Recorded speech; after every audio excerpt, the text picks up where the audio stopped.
बिस्मिल्लाहिर्रहमानिर्रहीम। अस्सलाम वालेकुम नाज़रीन, आप यूट्यूब चैनल देख रहे हैं। मैं इमरान खान हूँ।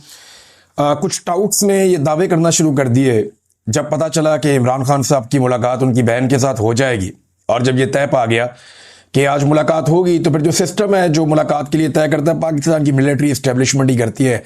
आसिम मुनीर साहब की मर्जी के बगैर तो होता नहीं है। तो जब ये अहकामात जारी होते हैं तो टाउटों को भी बता दिया जाता है, तो टाउट अपने अपने मुताबिक इसके ऊपर प्रोपेगेंडा भी शुरू करते हैं। जो उन्हें कहा जाता है, जो व्हाट्सएप उन्हें किए जाते हैं, उसके मुताबिक फिर वो लोग चलते हैं। तो यहाँ टाउट्स ये प्रोपेगेंडा कर रहे थे कि जबाबंदी की एक शर्त है, यानी इमरान खान साहब की मुलाकात इस शर्त पे उनकी फैमिली या बहन के साथ करवाई जा रही है कि जबाबंदी रहेगी। अब देखें ना, टाउटों को ये पता नहीं चलता कि वो साथ ही साथ मिलिट्री एस्टेब्लिशमेंट के कपड़े भी उतार रहे होते हैं और पाकिस्तान के अवाम उन्हें नंगा देख रहे होते हैं उस हमाम के अंदर, जहां मिलिट्री एस्टेब्लिशमेंट भी है और टाउट भी है और उनके सहूलतकार भी हैं। तो अवाम देख रहे होते हैं। यानी आप जब ये कहते हैं कि मुलाकात इस शर्त पे करवाएगी कि जबाबंदी है, तो फिर पाकिस्तान में आज़ाद ये इजहार राय तो रहा नहीं, ना कोई बुनियादी हकूक रहे। और आपने ये भी साबित कर दिया कि जनाब पाकिस्तान की एस्टेब्लिशमेंट ही ये फैसले करती है, मुलाकातों की किसी और की कोई औकात नहीं है, वो तो वैसे भी किसी की नहीं है। तो टाउटों को मुंह की खानी पड़ गई जैसे ही इमरान खान साहब की बहन बाहर निकली और उन्होंने आकर बताया कि इमरान खान साहब ने जेल के अंदर बैठकर क्या कहा। अब जरा इमरान खान साहब के अपने एक्स अकाउंट के ऊपर जो उनका स्टेटमेंट जारी हुआ, ये स्टेटमेंट आपका सुनना बहुत जरूरी है। इसमें बहुत सारे पैगामात हैं और बड़ी क्लैरिटी है। जरा ये सुने कि इमरान खान साहब ने क्या कहा। टाउटों के मुताबिक डील हो गई थी। टाउट ये कह रहे थे कि डील हो गई है, इमरान खान साहब जेल से कोई बयान जारी नहीं करेंगे, मुलाकात हो जाएगी, ये टाउट कह रहे थे। अब डील के बाद इमरान खान साहब का स्टेटमेंट कैसा है जरा सुने। आसिम मुनीर एक ज़हनी मरीज है, ए प्याजे, ये पड़ी आपकी डील। टाउटों का बयानिया पहले जुमले में बढ़ गया। आसिम मुनीर एक ज़हनी मरीज है जिसकी इखलाकी पस्ती की वजह से पाकिस्तान में आइन और कानून मुकम्मल तौर पर ख़त्म हो चुके हैं और किसी भी पाकिस्तानी के बुनियादी इंसानी हकूक अब महफूज नहीं रहे।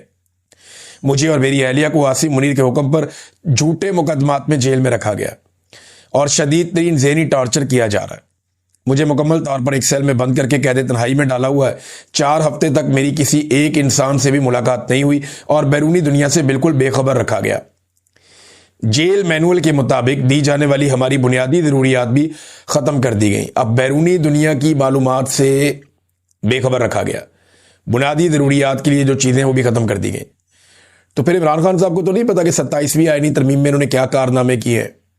ये तो इमरान खान साहब अगली दफ़ा बताएंगे। ताहयात इस्तस्ना वाली वाहयात हरकत पे इमरान खान साहब का क्या मौक़िफ़ है, आज वो मौक़िफ़ नहीं आया अभी तक। जब ताहयाती के ऊपर, इस वाहयाती के ऊपर इमरान खान साहब का मौक़िफ़ आएगा, तब आपको पता चलेगा कि खान साहब इस पर क्या कहते हैं। जब ये पता चलेगा कि आईनी अदालत किस तरीके से बनाई गई है और किस किस्म की कार्रवाइयाँ डाली गई हैं, तो तब एक और मौक़िफ़ आएगा। हाई कोर्ट के अहकामात के बावजूद पहले मेरी सियासी साथियों से मुलाकात पर पाबंदी लगाई गई और अब वकला और अहले खाना से मुलाकातें भी बंद कर दी गई। इंसानी हकूक़ का कोई भी चार्टर उठाकर देख लें, ज़हनी तशद्दुद भी टॉर्चर ही कहलाता है और जिस्मानी तशद्दुद से भी ज़्यादा संगीन अमल समझा जाता है। मेरी हमशीरा नौरीन नियाज़ी को सड़क पर घसीटा गया सिर्फ इसलिए कि वो मुझसे मुलाकात का जायज़ हक मांग रही थी।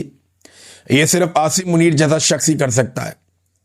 उसने डॉक्टर यास्मीन राशिद जैसी बुजुर्ग कैंसर सर्वाइवर को सियासी इंतकाम की गर्ज से जेल में डाला हुआ। मेरी अहलिया बुशरा बेगम को सिर्फ मुझ पर दबाव डालने के लिए कैद किया हुआ। उनके बच्चों से भी उनकी मुलाकात नहीं करने दी जा रही। इनको तमाम सहूलियात से महरूम रखा गया है। इन सब मिसालों से इस शख्स की ज़हनी सतह का अंदाजा होता है। कैद तन्हाई काटना इंतहाई तकलीफ दे अमल है, लेकिन मैं ये सिर्फ अपनी कौम की खातिर बर्दाश्त कर रहा हूं। इमरान खान ने फिर कहा कि कौम की खातिर मैं ये मार खा रहा हूं। मैंने 10 मरतबा आपको बताया कि इमरान खान मार अपने लिए नहीं खा रहा, वो इस कौम के लिए मार खा रहा है। उसकी जिंदगी बड़ी शानदार है। इमरान खान अपनी जिंदगी जो बाकी बची है ना, सिर्फ सेल्फियां के चुवाने में गुजर जाए तो लोग जितना प्यार करते हैं ना, एक लम्हे के लिए वो तन्हा ना हो। इमरान खान अगर पूरी दुनिया का चक्कर एक लगा लेना तो दुनिया उसको सर और आंखों के ऊपर बिठाए। उसको अपने लिए कोई प्रॉब्लम नहीं है। प्रॉब्लम कहां पे है? प्रॉब्लम है पाकिस्तानी कौम के लिए। उसके लिए वो कुर्बानी दे रहा है। मैं अपनी कौम के लिए ये तकलीफ बर्दाश्त कर रहा हूं कैद तन्हाई की। जब तक कौम खुद गुलामी की जंजीरें नहीं तोड़ती, पाकिस्तान पर मुसल्लत माफियात ऐसे ही उसका इस्तेहसाल करते रहेंगे। ایکسٹینشن مافیا، لینڈ مافیا، چینی مافیا، مینڈیٹ چور مافیا، ہر ایک اس قوم کو تب تک غلام بنا کر رکھے گا جب تک یہ قوم خود اٹھ کر کھڑی نہیں ہو جاتی۔ آپ آج ان کے غلام ہیں، آپ کی نسلیں ان کی نسلوں کی غلام ہوں گی۔ اگر اس چکر کو توڑنا ہے تو قوم کو خود غلامی کی زنجیریں توڑ کر حقیقی آزادی کے لیے کھڑا ہونا ہے۔ دیکھیں، میں اگر غلام ہوں نا نواز شریف کا، تو آٹومیٹکلی میرے بچے مریم نواز کے غلام ہو جائیں گے، ان کے بچے جو ہیں وہ مریم نواز کے بچوں کے غلام ہو جائیں گے۔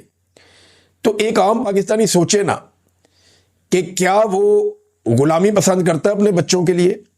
کیا اس نے غلام پیدا کیے یا اس کی اولاد کو رب نے غلام پیدا کیا ہے؟ رب نے تو انہیں آزاد پیدا کیا، تو پھر آپ اپنے بچوں کو غلام چھوڑ کر کیوں جاتے ہیں؟ یہ وہ سوال ہے جو عمران خان صاحب کو یہ تکلیف برداشت کروا رہا ہے۔ قوم کھڑی ہو جائے گی ایک دن۔ آگے عمران خان صاحب کہتے ہیں کہ وکٹ کے دونوں جانب کھیلنے والوں کی میری پارٹی میں کوئی جگہ نہیں ہے۔ ایسے لوگ تحریک انصاف کے میر صادق اور میر جعفر ہیں۔ NDU، یہ نیشنل ڈیفنس یونیورسٹی کی ورکشاپ میں تحریک انصاف کے لوگوں کی شرکت شرمناک ہے۔ ایک جانب ہم لوگ ہر قسم کی سختیاں برداشت کر رہے ہیں، تو دوسری جانب جب ہمارے ہی لوگ ہم پر ظلم ڈھانے والوں سے سماجی تعلقات بڑھانے کی کوشش کرتے ہیں تو مجھے انتہائی تکلیف ہوتی ہے۔ یہ عمران خان صاحب نے کہا۔ میں ہمیشہ کہتا آیا ہوں کہ اپنے ہی لوگوں پر ڈرون اٹیکس اور ملٹری آپریشن سے دہشت گردی مزید بڑھتی ہے۔ عاصم منیر کی پالیسیاں اس ملک کے لیے تباہ کن ہیں۔ اس ہی کی پالیسی کی بدولت آج ملک میں دہشت گردی کا ناسور ہے اور یہ بے قابو ہے، جس پر مجھے انتہائی دکھ ہے۔ اس کو اپنے ملک کے مفادات کی رتی برابر بھی پرواہ نہیں ہے۔ یہ جو کچھ کر رہا ہے محض مغربی دنیا کی خوشنودی کے لیے کر رہا ہے۔ افغانستان کے ساتھ آگ کو جان بوجھ کر بھڑکایا۔ اس کا مقصد ہے کہ اسے انٹرنیشنل مجاہد سمجھا جائے۔ اس نے پہلے افغانیوں کو دمکایا، پھر مہاجرین کو ملک سے دھکے دے کر باہر نکالا، ان پر ڈرون حملے کیے، جس کے اثرات پاکستان میں دہشت گردی بڑھنے کی صورت میں آئے۔ اس شخص نے اپنے ذاتی مفاد کے لیے ملک کو دہشت گردی کی بھیٹ چڑھا دیا ہے۔ سہیل آفریدی قابل تعریف ہے کیونکہ جبر کے اس ماحول میں وہ مفاہمت کی بجائے مزاحمت کو ترجیح دے رہا ہے۔ سہیل آفریدی کو پیغام دیتا ہوں کہ فرنٹ فٹ پر آ کر کھیلتا رہے۔ اس ملک میں کوئی قانون اور آئین نہیں ہے۔ قانون صرف تحریک انصاف کے لیے حرکت میں آتا ہے، ورنہ ہر کوئی اس سے مبرہ ہے۔ سہیل آفریدی جو بھی کر رہا ہے اسے جاری رکھے، میں اس کی مکمل حمایت کرتا ہوں۔ گورنر راج کی دھمکیاں لگانے والے کل کی بجائے آج لگا لیں اور پھر دیکھیں کہ ان کے ساتھ ہوتا کیا ہے۔ محمود اچکزئی اور علامہ راجہ ناصر عباس میرے لیے انتہائی قابل احترام ہیں۔ وہ جمہوریت پسند اور اصول پرست لوگ ہیں۔ مجھے حیرت ہے کہ اب تک ان کا نوٹیفیکیشن جاری نہیں ہوا۔ تحریک انصاف کی پارلیمانی جماعت کو ہدایت کرتا ہوں کہ اسپیکر اور چیئرمین سینٹ کے سامنے اس معاملے پر احتجاج کریں تاکہ ان کا اپوزیشن لیڈر کا نوٹیفیکیشن جاری کیا جائے۔ اس کے علاوہ موجودہ نظام مخالف کسی بھی قسم کی تحریک کے لیے جو بھی کال تحریک تحفظ آئین پاکستان کی جانب سے دی جائے، تمام تحریک انصاف اس پر عمل کرے۔